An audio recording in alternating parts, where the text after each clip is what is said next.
Sambil kita menunggu teman-teman, saya sapa dulu ya. Jua-jua Banta Karina. Ya, dengan tusi Horas. Lagi betul berbahasa pak-pak. Bagus nih udah betul bahasa pak-pak, ipak-pakin mau kita. Horas Aka Inang ya. Kami dari Prodi D3 Keperawatan Dairy Poltekkes Kemenkes Medan. Kalau dulu namanya Akper Pemkap Dairy. Salah satu alumni kami, anak abang sebelah rumah ini, si Putra Menulang Mulai Tadamu. Itu dulu mantan mahasiswa kami. Tapi sekarang namanya sudah menjadi Poltekkes Kemenkes Medan. Kampusnya tetap itu, tapi namanya sudah berubah. Jadi milik kementerian. Kami ada 3 orang dosen, seperti yang tertulis di sini. Yang pertama Jojo Silaban Aumai. Kemudian kami juga bawa mahasiswa kami, ada 6 orang. Mahasiswa kami bawa, mereka ini mahasiswa tingkat 3 ya. Bapak ibu perlu saya sampaikan sedikit maksud dan tujuan kami datang untuk apa. Jadi kalau kami dosen, buat kamu udah bahasa Batak, mana lebih enak saya pakai bahasa Batak atau bahasa Indonesia? Bahasa Indonesia aja. Bahasa Indonesia, oh ya bahasa Indonesia saja ya, ada yang kurang paham ya. Kami dosen, tugas pokok kami ada 3. Yang pertama mengajar, yang kedua meneliti. Jadi kalau ada nanti datang menanya-nanya usia bayinya berapa, sejak kapan dikasih ASI, sejak kapan dikasih MPASI, nah itu penelitian. Yang ketiga adalah pengabdian masyarakat, ini dia, pengabdian kepada masyarakat. Jadi ketiga tugas ini harus kami laksanakan setiap tahun. Pada tahun ini saya memilih Desa Karing ini sebenarnya wilayah Puskesmas Berampu yang saya pilih sebagai tempat untuk mengabdi. Apa artinya pengabdian? Warna pengabdian akhirnya kaina memberikan sesuatu kepada masyarakat yang bisa dirasakan langsung oleh masyarakat. Kami datang membawa sesuatu ini apa? Ibu-ibu jangan berharap kami datang ke sini membawa uang.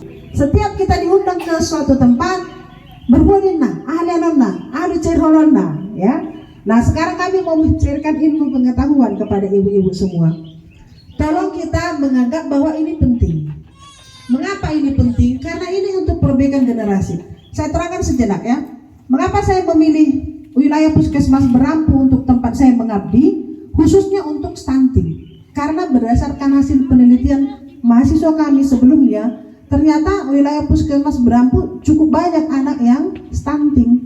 Dan kalau di Desa Karingom memang, karena wilayah Puskesmas Berampu itu gak hanya Karing kan, ada di Pasi, ada di Sumbul Berampu. Nah, oleh karena itu, karena saya lihat cukup banyak di sini yang stunting, padahal target negara kita ini tahun 2024. Nah, tahun ini harus bisa anak stunting itu 14%. Namun kenyataannya sampai dengan tahun 2023 di Kabupaten Dairi sendiri masih 20-an persen, 24, sekian persen. Sudah terlalu sering sebenarnya kita dengar stunting ya kan ibu-ibu, di mana-mana, di medsos, di televisi, spanduk-spanduk sudah banyak mengatakan stunting. Tetapi sering kita masih belum paham apa itu stunting. Dan malah sering kita masih menganggap bahwa stunting itu tidak masalah. Emangnya kenapa kalau pendek? Yang kita tahu kalau disebut stunting anak pendek, hanya itu tok. Apa masalahnya rupanya kalau anak pendek? Penting kan sehat jadi ya, lincah, bisa jalan, gak ada masalah kalau pendek. Nah itu menurut pengetahuan kita. Sementara stunting itu masalah yang serius ibu-ibu. Coba dulu kita bayangkan, mengapa negara mengucurkan banyak biaya untuk stunting ini? Di dana desa pun ada dibuat stuntingan, ada kan? Dapat dong bukan sedana desa kan? Ada nggak dikasih dari dana desa untuk stunting? Pasti ada. Puskesmas dibuat stunting, Pustu dibuat dana untuk stunting. Berarti karena penting stunting ini, makanya negara menganggarkan biaya yang sangat banyak supaya jangan lagi banyak anak-anak kita yang stunting. Nah, kenapa kalau stunting rupanya ada 2 dampaknya. Yang pertama dampak jangka pendek dan dampak jangka panjang. Dampak jangka pendeknya apa? Ini menurut hasil penelitian ibu-ibu ya. Anon unang dibantah, anakku nggak gitu kok, biarpun pendek, ku tengok tetangga nggak gitu. Ini hasil penelitian dari seluruh dunia, bukan bukan hanya Indonesia. Anak yang pendek katanya, ya, relatif intelektualnya lebih rendah daripada anak yang tidak pendek. Umalo anak natibo daripada anak yang pendek. Mengapa? Ya, pertama karena kalau kita tinggi, kalau tubuh kita tinggi, otomatis kepala kita lebih besar dibanding dengan anak yang pendek. Kalau orang yang pendek, otomatis kepalanya lebih kecil daripada orang yang tinggi. Nah, molo belga ulu waharoa. Ini kepala ini adalah tempatnya otak.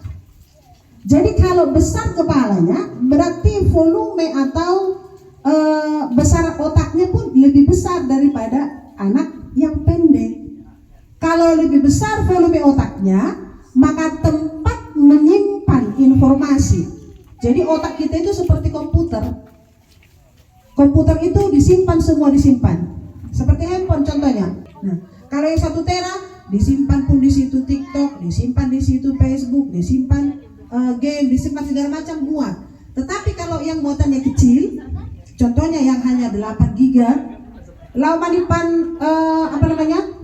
TikTok, kita simpan lagi Facebook, muncul memori full.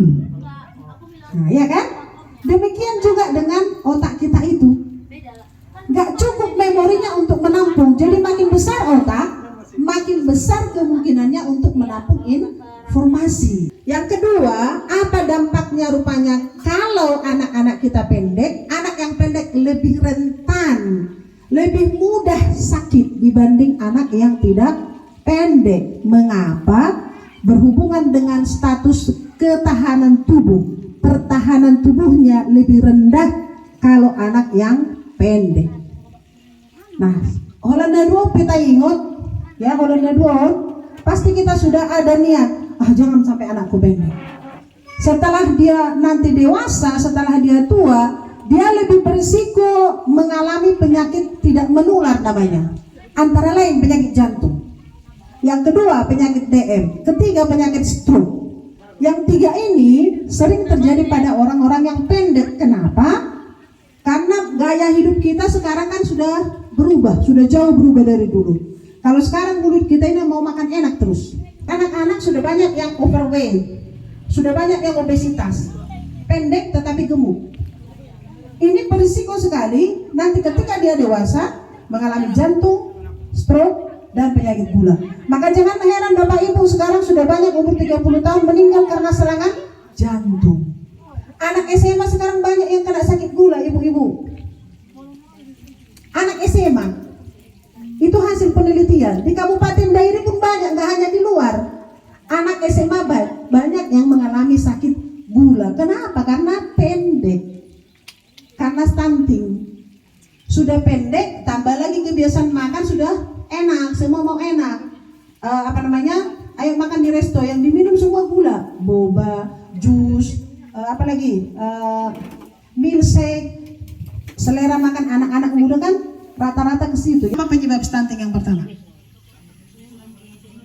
Kurang gizi, betul, ya. Ada 2 penyebab utama, 2. Penyebab yang lain banyak lagi. Penyebab langsung dan penyebab tidak langsung. Penyebab langsungnya yang paling utama ada 2, yaitu gizi dan penyakit infeksi. Jadi kalau anak kita kurang gizi, besar resikonya stunting. Anak kita sering sakit, terutama sakit infeksi, ya. Sakit infeksi pada anak-anak, pada balita apa yang paling sering? Demam, ya kan? Mencret. Yang 2 ini, ispa, batuk, flu, pilek. Nah, ketika anak kita batuk, kalau 2 hari dia batuk pilek, kayaknya udah turun 0,5 kilo, ya kan? Jadi energi atau gizi yang dimakannya itu dihabiskan oleh si penyakit. Kalau sering-sering seperti itu, maka anak kita kemungkinan akan stunting, akan pendek. Kenapa? Karena makanan yang kalaupun bagus gizinya, anak kita sering sakit, gizinya itu habis semua, dimakan, dibuang oleh si penyakit tadi. Nah, oleh karena itu, supaya tidak stunting, kalau begitu apalagi yang mau kita lakukan? Apa yang mau kita kerjakan? Yang 2 ini. Yang pertama, cukupi gizinya. Gizinya itu tidak mesti mahal. Yang ada di sekitar kita bisa kita buat, hanya sering kita, jujur ya ibu-ibu sekarang, ibu-ibu zaman now udah malas. Betul apa betul? Itu. Nah, sekarang rata-rata ibu-ibu zaman now capek kali. Nah, ambil bubur sun. Ibu-ibu, sebaik-baiknya bubur sun tidak ada yang mengalahkan dengan buatan sendiri. Bagaimana cara membuatnya? Apa makanan-makanan alternatif untuk anak-anak supaya mengurangi lah. Artinya begini, nggak saya katakan kalau sudah kita buat ini terjamin anak kita tidak stunting. Enggak. Karena masih ada faktor lain, faktor keturunan tetap ada, walaupun kecil. Itu hanya 20%.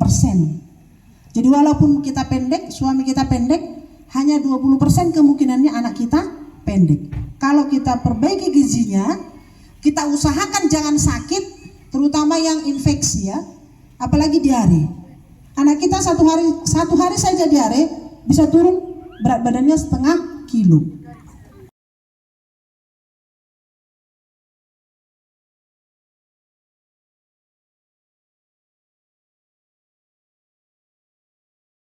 Joget dulu kita ya, coba bikin dulu bang. Ya bikin dulu, kita mau ice breaking sebentar. Iya kan, tadi masih 2 oktav, sekarang udah bisa 5 oktav. Kita tambah ya A. Lebih kurang merepet, berarti belum ada yang merepet tadi di rumah. A. Oke, yuk buat musiknya dulu. Biar kita ajari nanti bagaimana tentang anting. Anting kok aneh ya, bukan anting-anting ya. Oke. Tangan diputar-putar, bertepuk tangan. Tangan diputar-putar, pegang bahu. Tangan diputar-putar, pegang bahu. Lutut goyang-goyang, digoyang-goyang. Stop dulu bang. Jadi anting, kreatif ya, iya kan? Nah, jadi dasar. Nah, tadi sudah dijelaskan Ibu Jojor, ya kan? Kenapa kita, ya ibu-ibu sekarang banyak sekali yang mau instan aja, iya kan? Semua mau instan, makan instan, apalagi uang. Nah, padahal sebenarnya dengan dapur sehat tadi, dasar itu kita bisa mengolah makanan yang banyak ragamnya. Makanannya nanti kita demokan ya, bagaimana membuat makanan yang sederhana, yang dari kampung kita ini sebenarnya banyak, nggak harus kita datangkan misalnya harus ke Indomaret belinya, enggak. Di sini pun banyak, iya kan? Nah, tapi kita jarang memperhatikan dapur sehatnya tadi. Tertair sampai yang cuci tangan tak? Inna, apa yang terjadi? Malah kita membawa kotor. Maka cuci tanganlah yang benar. Anak-anak ini pun yang kecil-kecil bisa diajar. Makanan anting di dapur dasar. Coba dulu kita bilang sama-sama. Saya mengolah makanan anting dengan dasar ya. Coba. Saya 1, 2, 3. Saya mengolah makanan anting dengan dasar. Tepuk tangan dulu. Oke, keren. Ingat kamu di dasar? Anting. Oke, keren. Ya. Oke, baik. Selanjutnya cara mengolahnya mungkin akan disampaikan oleh teman-teman mahasiswa kami. Bagaimana cara mengolah tadi murah meriah, ya kan? Dapur sehat bergizi AHDP. Mantap ya. Oke. Murah ya dan mahal-mahal. Ini dia. Ada satu namanya puding jagung. Godang jagung dihutankan. Nah, cara membuatnya sangat simpel. Kenapa tidak saya praktekkan? Karena harus kita tunggu dulu dia mengeras. Karena harus dibagikan kepada anak-anak. Cara membuatnya adalah pertama kita harus membuat jagung, pakai jagung muda. Jangan jagung yang tua. Biasa kalau misal kita mau merebus jagung, nah jagung yang itu bisa kita pakai. Kita boleh menggiling atau pakai blender. Pertama kita haluskan dulu jagungnya, kemudian kita saring airnya. Nah, airnya yang kita pakai. Lagi ke gula putih. Nah, sedikit saja, tidak usah terlalu banyak karena jagung itu sebenarnya sudah manis, santan pun sudah manis. Supaya tidak terlalu banyak kandungan gula di dalamnya. Baru kita warna kuning bungkusnya, warna putih. Tidak usah yang berwarna. Dicampur, nanti dimasak, setelah mendidih baru dituang ke cetakan, ditunggu sampai mengeras, sudah bisa dikonsumsi. Nah ini cara yang pertama, sangat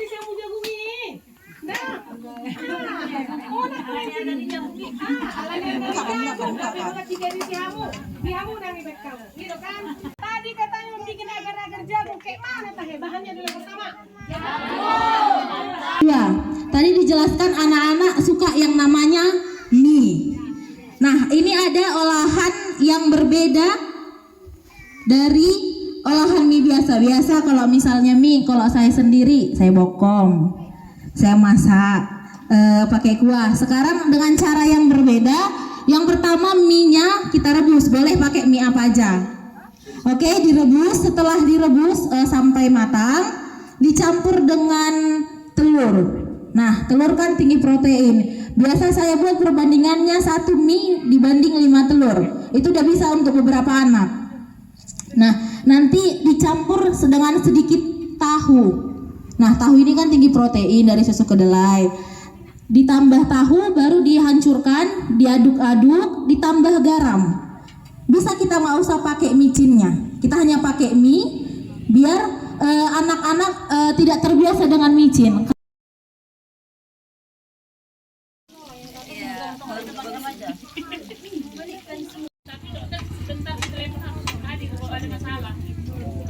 Yang kedua itu anak kalingan.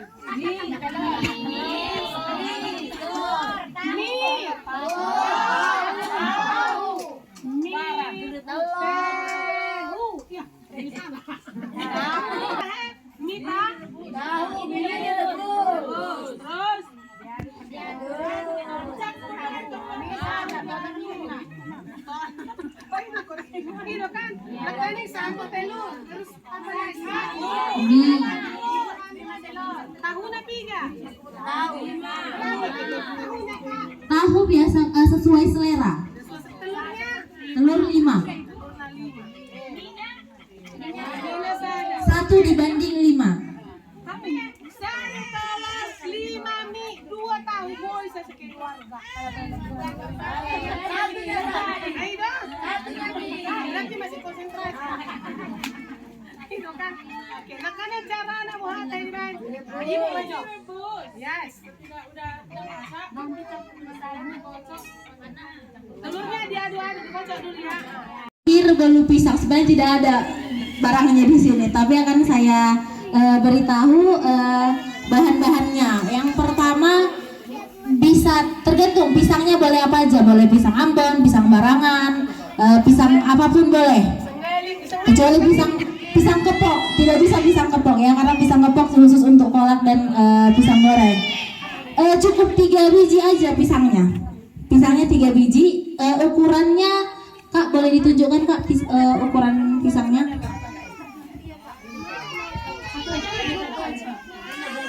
Nah, kalau pisang biasa ukurannya seperti ini. Kalau kita pakai pisang si pining atau pisang sore berarti 2 kali.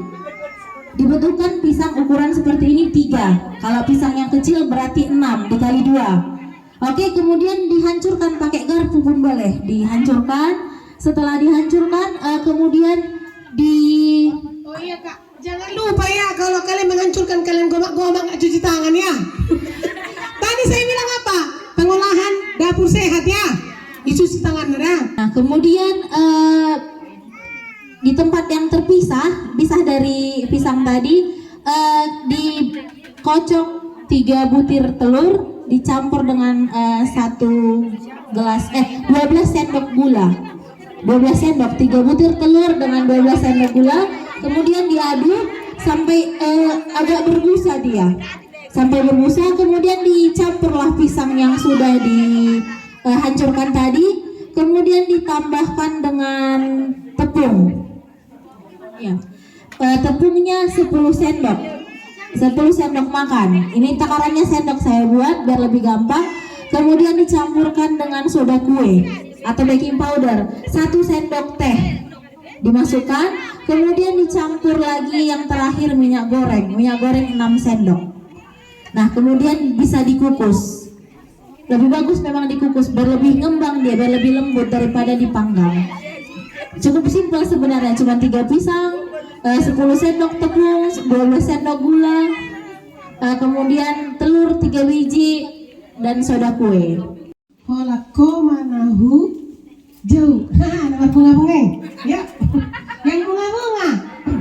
Pincang dulu ibu kan sedang ibu hamil cantik kali ibu lah. Nah, artinya sudah harus ada sekarang persiapan kan ibu? Iya, supaya generasi yang cerdas. Ya. Oke. Oke. Gampang kan? Iya, pisang apa warna? Nah, pisang pasir itu kan. Pisang pasir udah habis rasa nugget. Yang oranye ini pakai wortel. Wortel diparut dulu, boleh halus, boleh agak kasar seperti ini juga boleh. Kemudian dicampur dengan bunga kol. Bunga kol lagi dicampur, kemudian ditambahkan dengan tepung tapioka atau tepung kanji setengah kilo. Untuk takaran wortelnya semalam 1/4 kilo dan bunga kolnya 1/4 juga. Untuk tepung kanjinya ada 1/2 kilo dan tepung terigu juga 1/2 kilo. Jadi perbandingannya tepungnya 1:1. Kemudian diadon seperti membuat donat atau godok-godok. Nah, nanti dicampur dengan garam. Kemudian dibulat-bulati, direbus dulu. Direbus sampai ngapung. Jangan sampai gosong. Tiap tangan kiri. Nah, ini nanti digoreng nah. Mana yang mau digoreng tadi? Ayo bawa ke sini. Bagi Piko bagi. Tunggu ya, masih ada ibu hamil sih lagi memasak. Udah? Oke, nah masak kan? Tunggu dulu ibu ya memasak. Ibu di sini. Betul, Dobi. Ibu kecuali di sini kan memasak.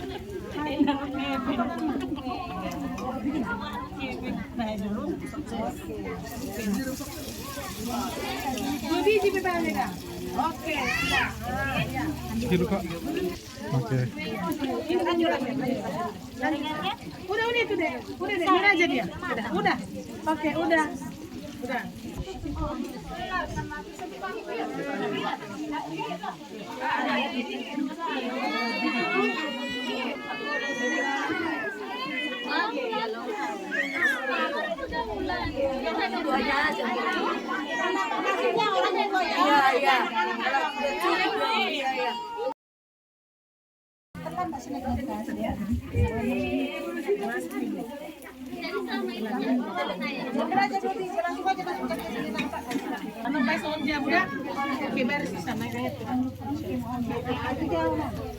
Pertama, berapa murnian?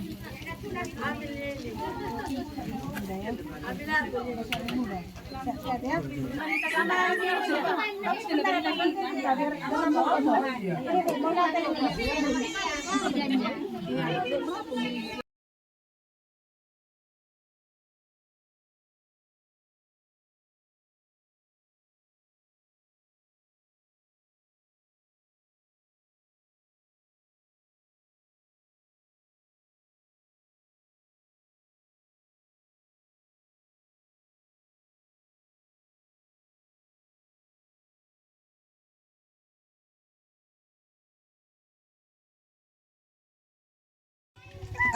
Kami menyampaikan terima kasih yang sebesar-besarnya. Yang pertama kepada Kepala Puskesmas Berampu, titip salam dan hormat kami kepada Dr. Lydia Bu ya. Yang kedua, terima kasih sebesar-besarnya juga untuk Ibu Sari, sudah memberikan informasi yang banyak Ibu Sari ya. Kapustu hari ini sambutannya luar biasa. Baru kemarin kami komunikasi langsung bisa mengumpulkan massa segini banyak.